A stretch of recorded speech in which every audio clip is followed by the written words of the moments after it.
Hello everyone, this is Gear204 here, and welcome back to another update for my model world. This here is going to be update 2.5 and is going to include quite a few new things. It's not as big as some of our previous updates, but there are quite a few new large builds added in that I think many of you are going to enjoy, as well as some builds I imagine most of you never thought would show up on the model world. So very excited for it, and you're going to have some really cool builds in this update for sure.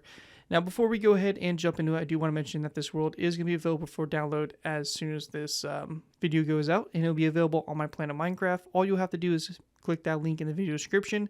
It'll take you over to my Planet Minecraft, and you'll be able to download the world for free. And this is going to be for game version 1.21.4. You probably could get away with using 1.21.5 with no issues, but anything below 1.21.4, you'll probably have some sort of corruption issues. So I highly recommend trying to make sure you're on one of the latest versions for this world to work properly. Overall, this world is growing and going to continue to expand as more and more stuff gets added in, so I'm hoping you'll definitely enjoy it. Now, one of the overall changes that was made is the addition of a diorama section. This is where stuff like the Gustav railway gun diorama have been moved to, so it's no longer crowding the ground World War II section. Looks a lot better. But it has been moved now to its own separate section in the world, and we'll take a look at that here later on in the video, as well as a new diorama that's currently being worked on. Other than that, though, that is going to be it for the overall changes. Let's go ahead and jump into a look at the new vehicles added into our ground section. Moving into our first section here, we will be taking a look at the ground section for our Modern Warfare and Cold War section. This is going to be more specifically the U.S. section. We don't have anything new added into the World War I, World War II section in this update. There are some new aircraft we'll take a look at for that, but as for ground, there is nothing new in that category, but we do have some stuff added into the Modern Warfare Cold War section, and of course the United States here has seen quite a bit of new vehicles. The first one we have here is going to be the M983 Hemmet, which is just kind of the tractor-trailer version of it. And then right next to it, we have the M977 Hemmet, which is the cargo truck version that has like a little crane on the back here, and designed for heavy lifting duties.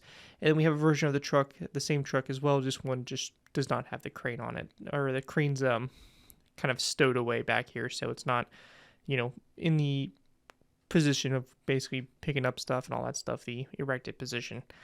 Then right next to it, we have a generator truck here. This is the M977 EPP Hemmet, which is a power generator truck, so has a bunch of different generators and power cables that you can run to different equipment and all that stuff to power it and all that. And then right next to it, we have the fuel servicing truck. So this is the M978 Hemmet, which again is a fuel servicing truck. So just your standard kind of fuel tanker that you can have on airfields or motor pools, stuff like that is basically what it's designed for. Then right next to it here, we have the M983 Hemmet tractor trailer. So this here is basically just a tan version of what we saw previously. I think this one is a bit of a different design. I don't think too different, but it's just basically just a tan color scheme, which I needed for some of these builds we'll see here. So right next to it, we do have the THAAD. So this is the anti-ballistic missile system. We have the erect version of it, so the launcher in the upward position. And then right next to it, we have the THAAD as well. This one here is basically just kind of in a transit type mode. So nothing too crazy with that, but really cool build. I've always loved the THAAD, and it's always a fun build to add in here on the world. Then right next to it, we have the AN M2M 7 HMMWV, basically Humvee. This here is the mobile air traffic control tower. So it's basically an air traffic control tower mounted onto the back of a Humvee. So we have kind of a woodland camouflage version, and then we have the kind of tan color scheme with the green box on the back here. So kind of just a modified version where they threw the back onto a more modern colored Humvee. But yeah, really cool stuff. Would be really awesome to put like in like your makeshift little airfields or something like that type of like deploy location. So it's a pretty cool little build there.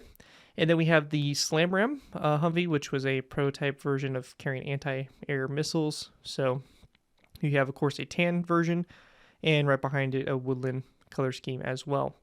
Then right next to it, we have some of the support equipment here for the THAAD. The first is the THAAD Cooling Equipment Unit. So this is not going to be entirely accurate. It's hard to find really good reference photos of these pieces of equipment, but this right here is basically just a giant cooling vehicle of some sort. So I guess just a HVAC type unit to provide cooling for could be personnel tents or some of the equipment that the THAAD uses. And then right next to it, we have the MTV-1 or M1088 tractor trailer. So this is what they would typically use to transport the THAAD, and it's one of the modern tractor trailers that they use in the U.S. Army. We then have the THAAD Prime Power Unit. So this is what provides power. So it's just basically a giant generator trailer, pretty much all it is there. And these trailers can be hooked up to these trucks as well if you wanted to kind of create like a, version that looks like they're being towed or convoys and stuff. And then we have the electronics equipment unit. So this one houses some of the equipment and instruments used for the THAAD missile system. And then right next to it, we have the FMTV M1087 expandable van. This here is basically the same truck chassis used over here. It just has a command center on the back of it that can actually, very much like an RV, it has little slides that can pop out and expand it so that you can have a pretty, sizable little control center there for the THAAD. We have like some little deployable staircases that you can have on both sides if you wanted. And you can kind of just see it has like those slides that slide out like that to form the command unit. So this right here is some of the support equipment for the THAAD system. I think there's a little bit more to it, but that's something that I will have to expand upon further. But you can combine all these units to create a pretty cool little THAAD missile site.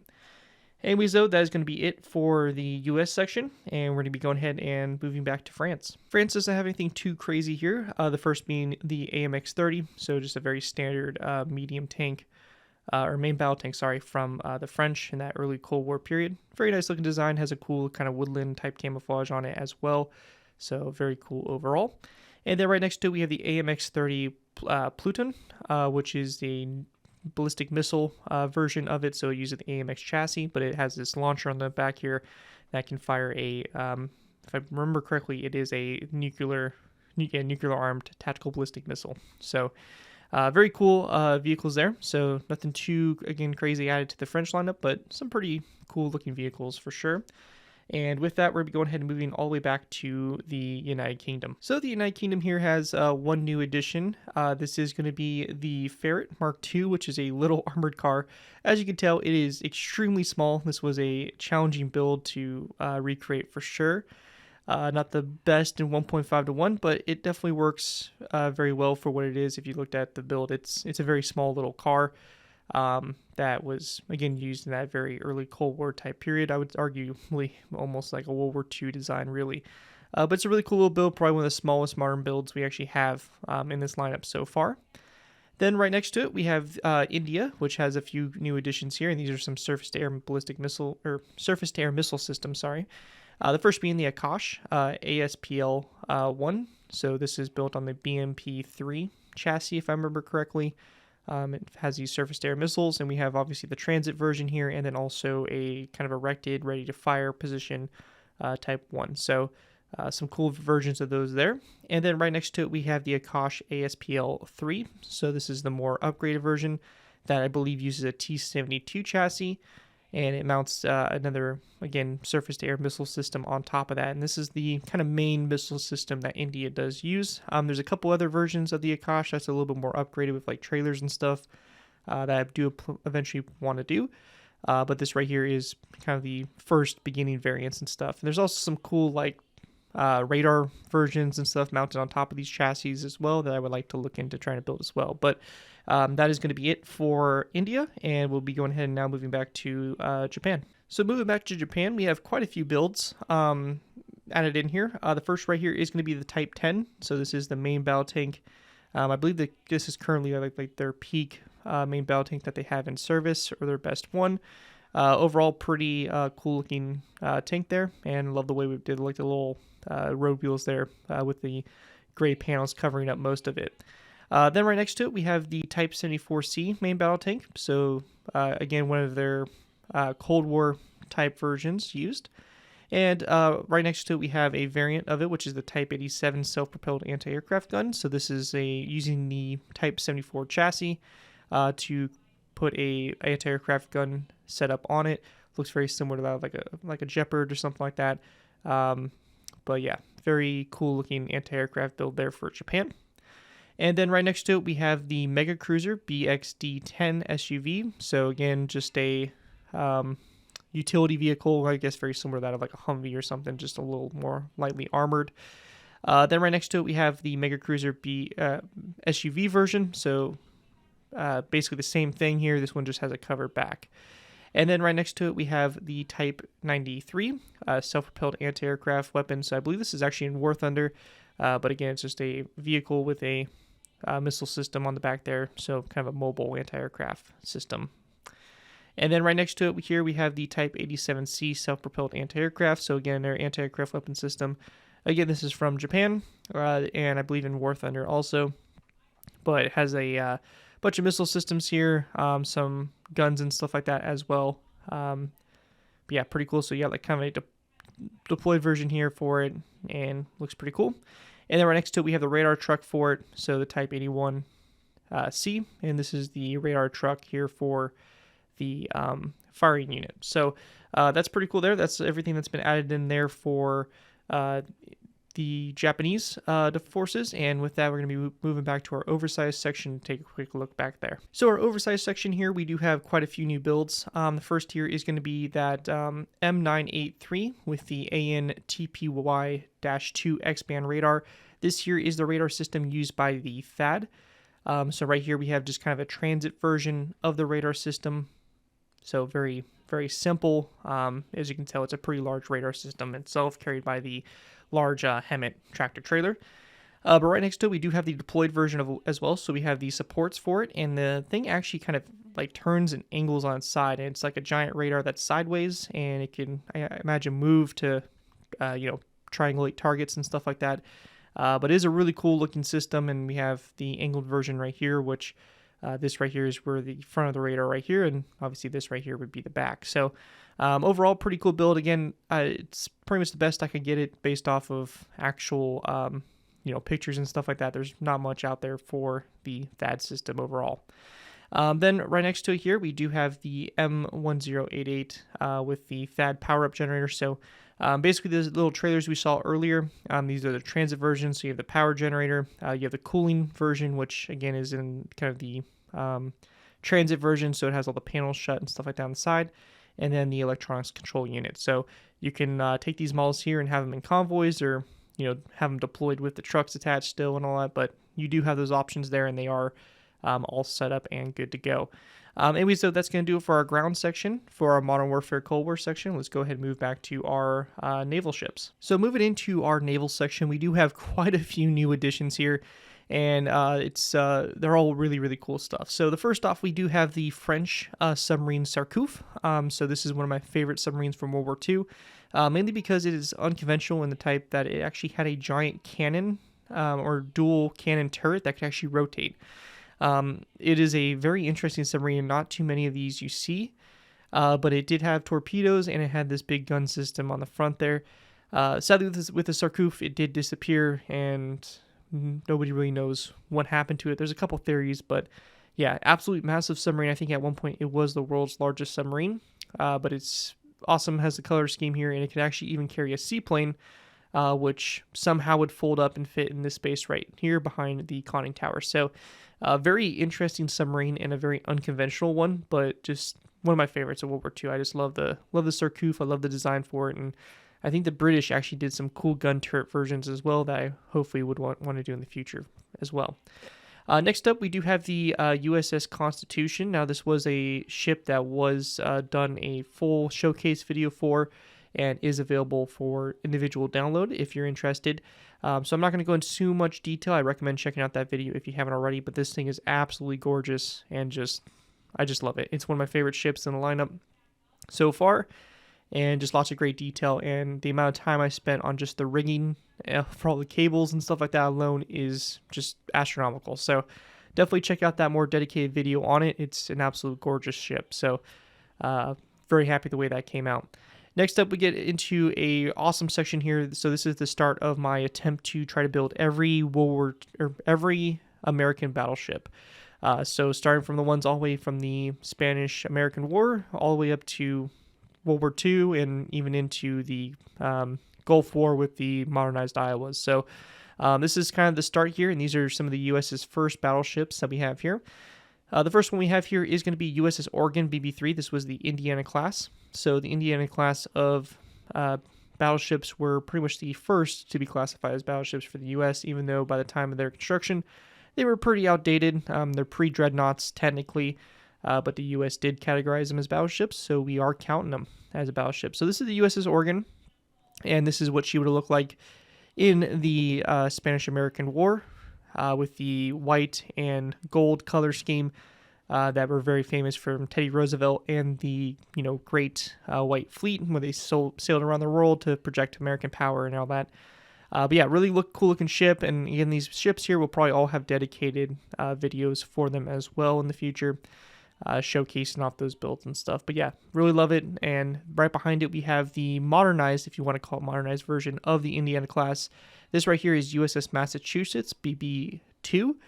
And this is the modernized version of the Indiana class. So you can see they changed it to a gray color scheme. They added some guns to the tops of the turrets to help bolster its gun complement. Just some various changes here with the superstructure you can see in this area. And then also it did have this cage mast put on the back here. But this was pretty much around the 1910s period. At that point, these ships were more of just a training ship and put into a reserve role than actually being active combat ships at that time. So this was the very first class of battleship. Then right next to it here, we do have the USS Iowa. And USS Iowa was the first of the Iowas, or the Iowa battleships, if you want to say. And this was actually its own class. It wasn't technically an Iowa class, but it was the only ship to be made of this style. It was pretty much a modified Indiana class in which they kind of raised the front bow of it to provide a little bit better seakeeping capability in heavy sea or in deep water seas. So very cool ship. It's got some casemates here, which are really cool. Just kind of a improved version of the Indiana, if you want to call it that. Just has a little bit more capability in the deep ocean rather than its predecessor, which was more of a coastal battleship. Again, just in the white and gold color scheme. And then right behind it here, we do have the modernized version of the Iowa. So you can see some of the casemate guns were removed. Again, became more of a training ship and more of an auxiliary type role. And it also has a cage mast on the back here as well. So pretty cool ship overall. And I think it's one of my favorite of the pre-dreadnoughts. Then right next to it, we have the USS Kearsarge, which was the Kearsarge class. I think it was also called the, I can't remember her sister ship. I want to say it was Alabama was a sister ship to this, and it was like the Kearsarge Alabama class. But basically, Kearsarge was a pretty famous class. This ship actually served all the way into World War II, being transformed into a crane ship. So this Kearsarge here is pretty cool. It has the stacked turrets, which was a little bit unconventional for the U.S. Navy, and it actually did show up in another class that I haven't built just yet. But again, we have the white and gold color scheme here. You have the side guns here, which has pretty impressive armament, as well as a bunch of smaller caliber guns, which were designed for torpedo boats at the time. And so the Kearsarge here, very cool looking ship overall. And then right behind it, we have the modernized Kearsarge. So again, what she would have looked like after all of her upgrades. We have the forward mast was replaced with a cage mast, some modifications to the superstructure. And then we have the boat section or lifeboat sections and stuff like that. And then we have the rear mast and guns. So, pretty cool stuff there for the Kearsarge. Then right next to it, we have the most recent class I've completed, and this is the USS Indiana, the Indiana class. So this is Battleship 7. And I think Battleships 7, 8, and 9 were Indiana classes, if I remember correctly. So this right here is the Indiana. Again, it has a bit of a higher bow here. You can see the U.S. Navy was starting to make these ships higher bows to be more of a presence in deep ocean and all that, more capable. But yeah, you have the forward guns here, a lot of the different secondary guns, all that stuff, all that along the side. And this one's kind of interesting. It has actually a side-by-side smoke funnels, which are very interesting. You don't see that a lot on these ships. And then going to the back here, you have the rear turret. And then behind it, we have the modernized version, which I think this is one of my favorite modernizations of the pre-dreadnoughts.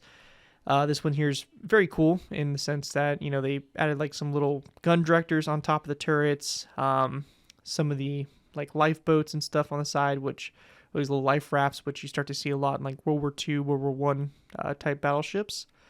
The bridge here was modified as well, pretty heavily, and yeah, just a lot of cool stuff here overall. They added some of the more kind of actual self-propelled boats and changed up quite a few little things here as well. You know, this isn't perfect just due there's not a lot of reference for a lot of these ships. So yeah, very cool stuff here, and we have so far 4 of the American battleship classes, so you can definitely expect to see more of these coming in the future updates as I slowly get through them. Obviously, once we start getting into the bigger ones, it's probably going to be a bit longer in between getting more of these ships in here, but yeah, overall, really fun stuff. Had a really good time building these, and that's it for our World War I, World War II naval section. Let's go ahead and move into our aircraft. All right, guys, so our aircraft section here, we don't have too much variety, but we do have quite a bit added in for the World War II German section. So if you're a fan of World War II German aircraft, this is probably going to be one of your favorite updates that we've done so far.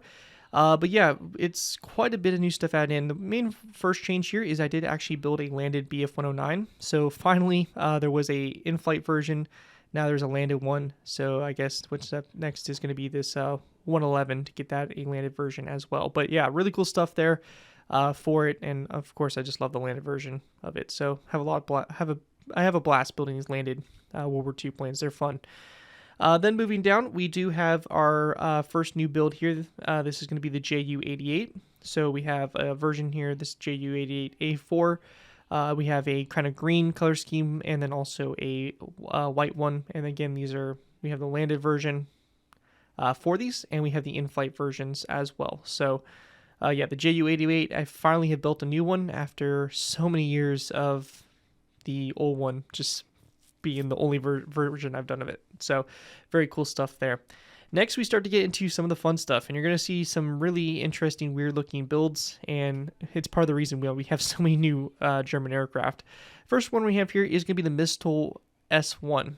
This right here, if I remember correctly, was the trainer version of Mistels, and this was a German attempt at basically kind of a guided bomb. So what they would do is they would have a pilot up here in the Bf-109 who would fly the JU-88 at a target, point it, and let the JU-88 go. The JU-88 autopilot would engage and fly straight into a target packed full of explosives. So this right here was the trainer version of that. So it's just a basic JU-88 attached to a Bf-109.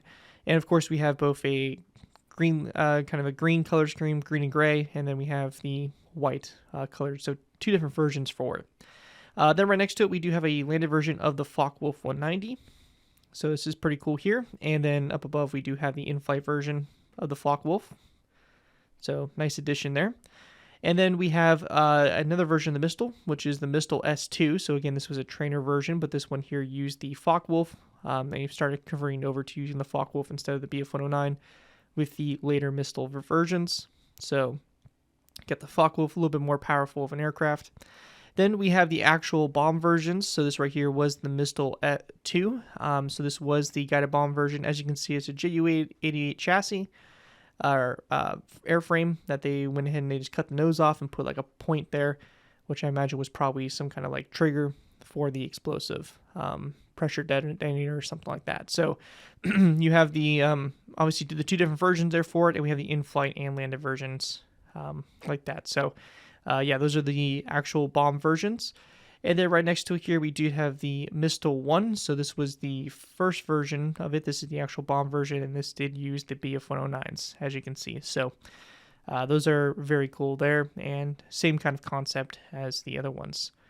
Then right next to it, we have another version of it, which was the Mistel 3B Führung machine, which was another guided bomb. This here used I can't remember the actual name for it. We'll see here in a sec, but this is just a larger aircraft frame that they put a Focke-Wulf in. Again, we're using these outdated aircrafts as guided bombs. So some sort of scouting type plane or bomber. And right here you can see it. It was a Ju-88H4, so a longer version of the Ju-88. But this one was a maritime reconnaissance aircraft. Honestly, it doesn't even look like a Ju-88. It's very, very different from what it looks like, and even has 3 landing gear wheels, which is very weird. But pretty cool looking aircraft. So the Ju-88H4, pretty massive aircraft. But yeah, just maritime reconnaissance is what it was used for. Then we have the Me-262 jet fighter. So this is the aircraft here, and you have the in-flight version of it as well. And right next to it, we do have a version of the Mistral. So a Mistral 4 this year was using the Me-262s as Mistrals. So you have the pilot version above, and then you have the bomb version below, which basically just got rid of the cockpit and has just the normal body, just without the cockpit. And this one also has a little cart that they could use to guide it around and move it around if needed. Then next to it, we have the HE-162A1 Volksjäger. This here was a jet fighter, so very small, crazy jet fighter for the time, not built in very big numbers. And then right next to it, we have the ARE-377A, which was a designed flying bomb that was basically designed solely for the Mistral systems. And this was, just a bomb with jet engines on it. So very crazy stuff there. I believe it was kind of based a little bit on the Me-262. Then we have the Mistral 5, which I believe was more concept than practicality, but this was using the flying bomb with the HE-162 to basically create the flying bomb. And that is it. That's been added in for Germany here. Again, we have the in-flight models up here above as well, if that's what you're interested in too. But yeah, a lot of models have been added in Germany. I think Germany is actually the longest aircraft line just with that, if you can technically count, all the different aircraft just being combined as new aircraft together. But yeah, Germany had some really cool builds, and this is obviously no exception. A lot of cool stuff added in here, and the different camos and stuff also are pretty cool. So yeah, the World War II lineup here is looking pretty cool for Germany. And let's go ahead and move back to probably the thing you've seen in the background a little bit, the new Zeppelin we have. Moving back to our oversized air section for World War I, World War II, we have the Zeppelin. And this year, many of you probably remember my 2-to-1 version. This here is a huge upgrade in comparison to the other one. A lot of good weathering and techniques used on this. Just a lot more modernized with my new building style. And it just overall looks really, really good. So got all the gondolas there, a lot of the weathering, the German little cross there. Very good looking Zeppelin. Love the way it came out, and I do plan on doing a more dedicated video on this in the later days to come, or probably weeks, honestly. But yeah, really cool looking build, and yeah, our first addition here to the oversized air section, probably going to only be the only one. But really good stuff, and that is it for our World War I, World War II section. Let's move over to the few new builds here for our modern Cold War section. So our modern Cold War section has only seen 2 new builds. These here are all going to be Soviet Union builds. First one we have here is the the MiL Mi-4AV Hound. So this was one of the earlier versions of helicopters used by the Soviet Union. This is an attack version, so it does have some rocket pods on it, but it was more along the lines of transport helicopter. So we do have the landed version of it, and we do have the in-flight version. It's a pretty cool helicopter, and fun build to have here on the world. And then right next to it, we do have the MiG-15 Faggot, which is a jet fighter. Just a stereotypical, very well-known fighter for the time. So we do have that aircraft here as well. Looks really good, and just a super small, simple aircraft to add up to our lineup of aircraft.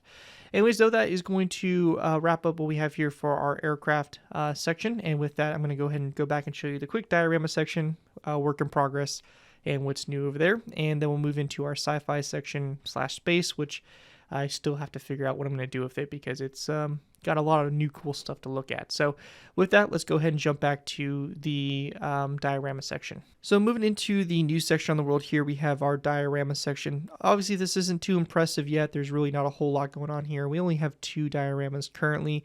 I do plan on building some more, and trying to incorporate some cool structures or something in particular that I saw that I really want to build into, dioramas instead of doing like these huge, massive builds. It's kind of a way to just do some cool, smaller little builds that may interest me here and there. So this is going to be a section that's always going to have something new in it, but it is something that's probably going to slowly build up and have some cool builds just to take a look at and see maybe some of my builds put into action, basically. So kind of starting off with, we've all seen this. This is the Gustav being assembled. So the railway gun here, and this has just been moved from being over by the ground section over here to a dedicated section. So it's a little bit more out of the way. But yeah, it's pretty much the same model. Nothing's changed on it, and nothing probably ever will on it. Then right next to it, we do have my newest build that I've been working on. This is still very much a work in progress, but this is actually Fort Sumter, and this was the starting place of the American Civil War. The first shots were fired at this fort, and this is designed to resemble what it looked like when it was attacked and when the war started. Obviously, Fort Sumter now is very much so just a giant ruin with very few pieces of the actual fort still kind of shown there. Surprisingly, quite a bit is still around for being how bad this fort was destroyed and shelled by both sides throughout the war. But yeah, it's overall a pretty cool fort, and this is what it would have looked like. And I actually just recently visited Fort Sumter in Charleston and had some pretty good references to get, and some pretty cool diagrams that show the exact layout of cannons during the time of the attack and all that, since the fort was not fully completed yet and was just being occupied by a force of like 70 Union troops at the time of the attack. But overall, it's a pretty cool looking build, and is something that is definitely going to be built up a little bit and fully finished hopefully by the next update. So yeah, pretty cool stuff there for it. And I plan on doing maybe some more of these historic forts and stuff like that, because I've actually had a lot of fun building this and trying to recreate it as much as I could. So that right there is it for our diorama section. And again, this is going to be at the rear of the aircraft section way back here. So that's it for that. Let's go ahead and take a look at our sci-fi section. So moving into our sci-fi section, this section here is an absolute disaster. I know I still have to figure out how I'm going to organize this, and may even be creating a whole new section just to put this stuff somewhere. But yeah, this right here is our sci-fi section, and this is some of the new builds that have been added in. We're going to take the Band-Aid off and just look at the big one here to start off with, and that is going to be a Super Destroyer from Helldivers 2. This is one of my most recent builds. Actually finished this up before Fort Sumter. This thing is not completely entirely finished. There are a few things I need to do detail-wise here and there just to finish it off, and then there'll be a dedicated video solely on this ship and a sole download as well. But yeah, the SES Marshall War is named after my ship in Helldivers 2. It's been my name ever since the beginning. And this ship has been through pretty much every major conflict: Malevelon Creek, Battle of Super Earth, you name it, Meridia, it was there. So yeah, this is just my ship. This is based off the full max upgrade of the Super Destroyer. I've seen a lot of people that have made the kind of the stock versions that just have the very bare minimum armaments. I wanted to upgrade this and have all the guns on it. And yeah, it just looks super menacing having all the guns on it. It looks super cool looking. So yeah, a lot of good detail here. You have all your different guns, cannons, a lot of great detail here on the bottom of the ship as well. And just you have your missile pods, the Gatling sentries or the Gatling guns here on the ship. And then down here you have some more of your cannons and railguns and stuff. So a lot of really good stuff there overall. Then on the sides, again, just a lot of the detail, capturing a lot of the shape, the coloring, all that. It's a pretty cool looking ship. It doesn't have like the most detail in terms of here and there, but there really is not a lot of excellent reference on the Super Destroyer, as most of the in-game shots are pretty zoomed out and really just kind of focusing on the front there. So I've had to find a few 3D models that are pretty good and use those to try to recreate as best I possibly can. But yeah, it looks really cool. It is a awesome looking build. And yeah, again, a dedicated video will be coming to this very soon. Now, this isn't the best part of it. There actually is something inside for us to take a look at. So some of you may recognize this view pretty well. This is the bridge of the Super Destroyer. And You have your hollow table there where you can pick your missions. You have the little crew space down over here, which I imagine is probably the bridge, all the controls and stuff like that, and your different crews sitting here. And then you have the hell pods that you would get into and deploy from. And yeah, it's pretty recreated very well. I mean, I even have like the little ammunition shells kind of going in the top up here. So I've tried to really capture all the details as much as I possibly could. It's by no means perfect, but it is really, really close and pretty accurate to what you'd see in the actual Super Destroyer. So very cool stuff there, but that's not even all of it. We actually have a whole back section as well. So you have your computers here, your armory, and you get back in here to the main hangar space, and you have all your different workshops that are fully upgraded, the little hell pod chamber here, cryo chamber. You can actually see the other pods and stuff like that in there as well, that you would come out of.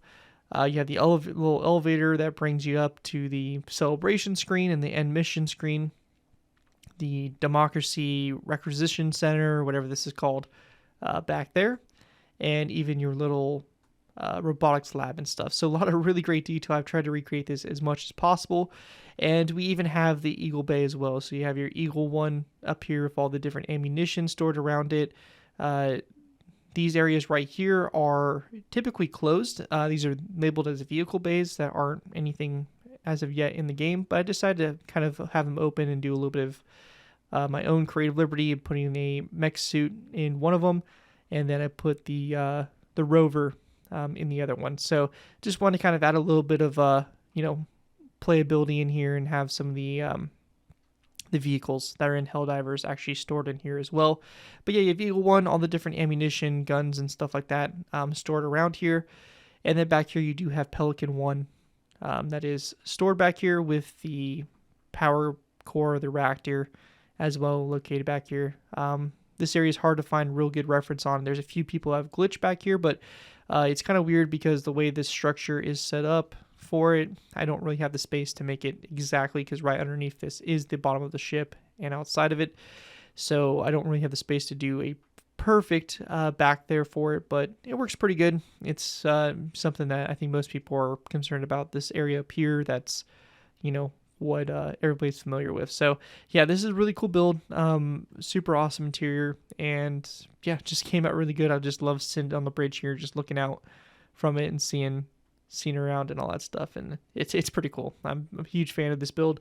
Came out really good, and again, there'll be a update or a whole dedicated video on this thing all together once this is fully complete. Outside the ship, we do have some of the other builds here. This is builds that were in the ship itself, but you can kind of see a better look at them here. We have Pelican 1, which again looks really good.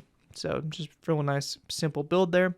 And then we have the rover itself, and then we have the mech suit here. This is the Emancipator, I believe, which has the autocannon guns there. So those are all the new Helldiver builds there, which are pretty cool, and will hopefully be expanded upon a little bit more and doing some other ships and stuff like that from Helldivers. So cool stuff there. And then moving into our Star Wars ships, these are all brand new. We have our first ship here, which is going to be the V-19 Torque, which is one of my favorite Republic fighters, even though I love all the Republic fighters. I think every single one of them is cool, but this one here in particular is always fun. I remember it from the early Clone Wars episodes, and it was always a pretty awful fighter, just getting shot down all the time and not really doing much, but it was a cool aircraft just in terms of its design and how it worked and functioned. But yeah, V-19 Torque, and then we also have a landed version of it.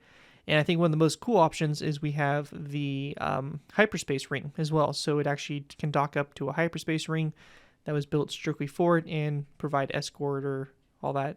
One of the main drawbacks from the V-19 was that it had no dedicated hyperspace and required these ring usage and stuff like that. So, but very cool stuff. Love the V-19 and happy to recreate it. Then right next to it here, we do have the N1 Starfighter, which is one of my favorite all-time Star Wars starships. So yeah, very much love the N1, and this one came out very good, all in a 1.5 to 1 scale as well. Then right behind it, we have the X-Wing. So this is the landed version of the X-Wing, and right above it, we do have the in-flight version of it. So again, very nice looking X-Wing there, and happy with the way it came out. Then forward up here, we have the T-47 Snowspeeder. So very cool, simple build. I do have it in a gray, light gray color, as that's what it was actually on screen, and it was actually supposed to be like light gray, but the way that they recorded it and stuff like that, it showed it more white, but I think it looks good in light gray. So that is the T-47 Snowspeeder. And then we have the Elko fighters. So we have Anakin, Obi-Wan's, or ETA 2 fighters, I think they were called. And those are kind of the Jedi starfighters in Episode 3. But yeah, we have the Anakins and Obi-Wan's that were in the beginning of the movie. So those are really cool.